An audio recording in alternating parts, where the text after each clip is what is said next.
One Piece swordsmen are an important part of the series, especially now that we have entered Wano arc where it is full of samurai. Nearly every crew and organization has a swordsman in it. A skilled swordsman is a valuable asset to a crew, and swordsmen are often found in positions of high respect, such as a first mate or officer, or even the captain. With that being said, let's start off the list of the top 10 strongest swordsmen in One Piece.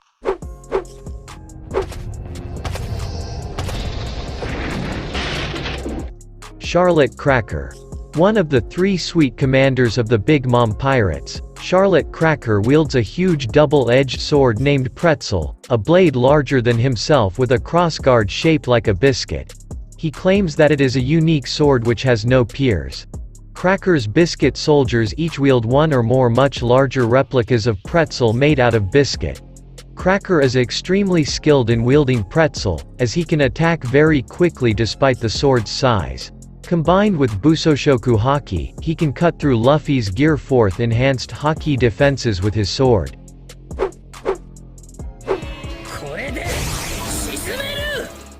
Charlotte Smoothie. Smoothie is one of the sweet commanders of the Big Mom Pirates, and she has a bounty of 932 million berries on her head. She wields a massive sword with an unknown name, and upon combining its powers with her devil fruit, she can fight almost anyone standing in her way. Smoothie can create massive air slashes from a long distance, as shown when she was trying to stop Straw Hat Crew from escaping.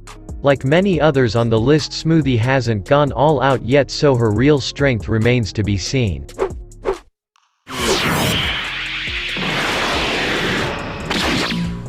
Trafalgar Law. Law is extremely skillful in wielding his Nodashi Kakoku, a sword about as tall as he is. In contrast to the ranged slashes of traditional swordsmen, Law's sword slashes don't travel but simply provide the cutting effect, while his spatial manipulation within his room provides the range. Through spatial slicing, he can dismember people without harming them and attach separated parts in any manner he sees fit. His swordsmanship combined with his devil fruit powers enable him to mutilate numerous people at once faster than they can react. His greatest swordsmanship feats shown so far have been defeating Virgo, where the wake of his slash was capable of cutting apart Caesar's laboratory and the surrounding mountains, and cutting a meteor in half. And, hey, when you're able to cut apart mountains and meteors in half, it kind of feels like you deserve a free pass as one of the most powerful swordsmen in One Piece.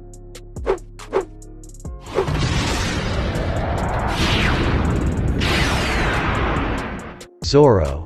Zoro is an extremely powerful master swordsman, being able to use 1, 2, and 3 swords in varying attack styles.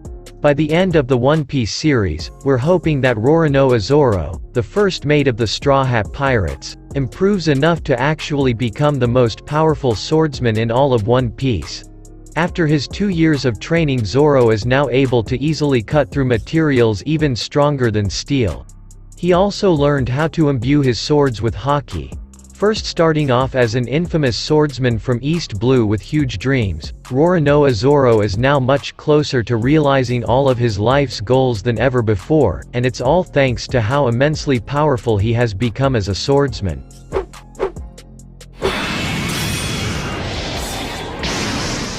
Vista. Vista seems to be an underrated fighter in One Piece among fans, and he shouldn't be. Being the commander of the 5th Division of the Whitebeard Pirates should command a lot more respect.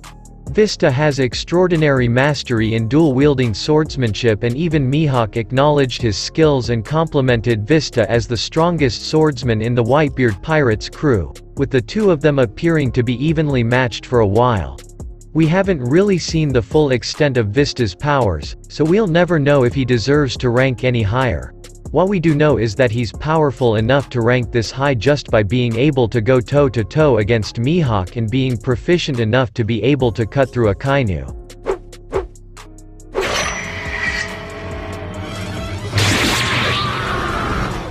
Shiryu. You know you're a bit more than just evil when you get locked away for being too violent with the prisoners of Impel Down, One Piece's version of a high-security prison where supposedly some of the biggest and baddest criminals in the world are housed. A testament to how strong Shilyu is as a pirate and as a swordsman is how he killed numerous prisoners of Impel Down, all who were noted to be powerful and dangerous criminals. Not only that, but Magellan trusted him enough to take care of Blackbeard, and although we know how all of that turned out, Shilyu has since joined Blackbeard and is the second commander of the Blackbeard Pirates.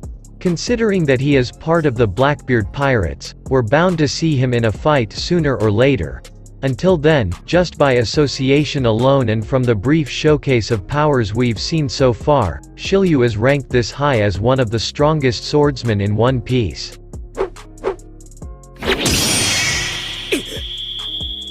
Fujitora. A Marine Admiral, Fujitora could very well be the most skilled and most powerful swordsman within the Marine.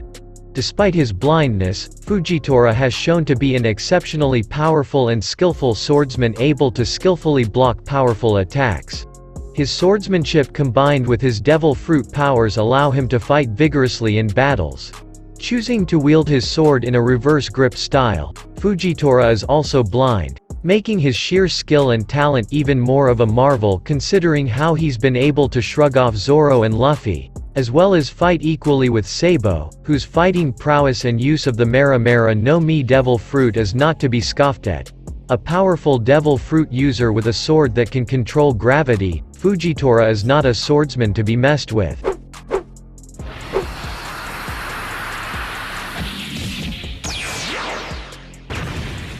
Silver's Rayleigh.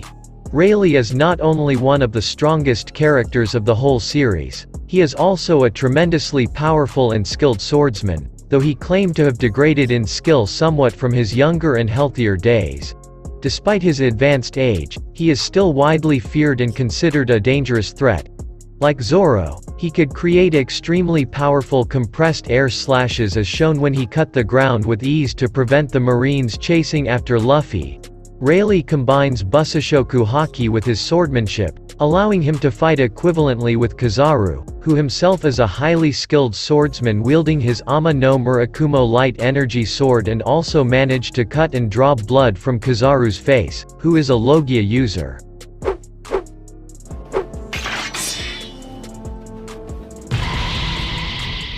Shanks. You know, it's a shame that Shanks lost one of his arms. Not that Luffy isn't worth it, but we would have loved to see just how powerful Shanks really is if he had all of his limbs. Then again, it's not like he's lost much of his strength despite being one-handed. One of the four Yonko, a word coined and used to describe the four most notorious and powerful pirate captains in One Piece, two of the greatest feats of Shanks' strength was his ability to go blow by blow against the deceased Whitebeard, a former Yonko, and shrug it off as nothing. He even made the weaker members of the Whitebeard pirates pass out due to his haki, and his presence alone being able to put a stop to the battle in Marineford. So far, we haven't really seen Shanks go all out in a fight. However, the fact that he's done so much already in One Piece without so much as sweating means that he's a big deal, and when he does go all out, we're pretty sure it'll be all worth it.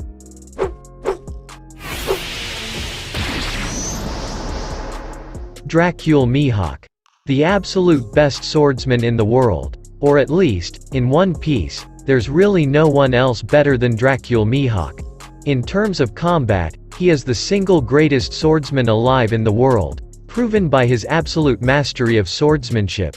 2 years ago, he was capable of effortlessly defeating a three-sword-wielding Zoro, who was renowned all over the East Blue, with a single dagger that he generally uses as a dinner knife. He has been known to have frequently dueled with the Yonko Shanks when they were younger. Mihawk demonstrates tremendous dexterity and supreme skill in swordsmanship, especially when using his main sword, Yuru. His swordsmanship is extremely versatile, from destroying entire fleets of ships and giant icebergs with immense power to being able to deflect the course of bullets with masterful and graceful precision. He is also able to cut through steel with immense ease and swiftness. Considering how we've seen him strike down entire fleets of ships and icebergs with one fell swoop, it's safe to say that placing Mihawk on top is the closest thing to a no-brainer.